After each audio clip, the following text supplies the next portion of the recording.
With plenty of rumors out there that we're going to be seeing Marvel Spider-Man 2 coming to the PlayStation 5 sooner than anybody anticipates, we are now going to talk about the setting and specifically the time of year that the game is apparently taking place in, and why actually this would be a smart choice to do this.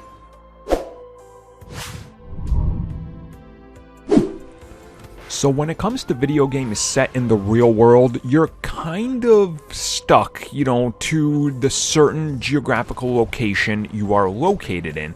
You can't suddenly take New York and drop a bunch of palm trees in there and stuff. It just doesn't make sense. It doesn't fit that world unless you're playing around with some sort of science fiction thing. Now, of course, it is Marvel Comics. They could do anything, but realistically, more than likely, Marvel Spider-Man 2 is going to be following what the first game did, which is giving us a realistic, quote-unquote, New York with Spider-Man and the Marvel Universe existing around it. Now, this, of course, makes sense.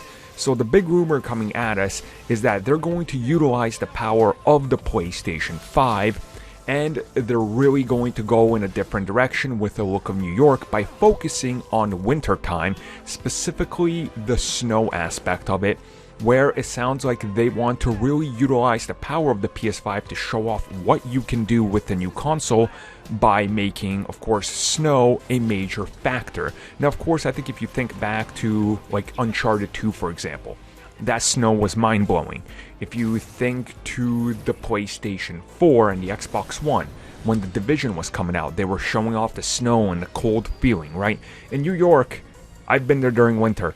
It's definitely, let's just say, it feels like you're gonna die when you're out there because of all the water and everything. So trying to really focus on those aspects, maybe utilizing the cold to set the story, let's say half a year after the original.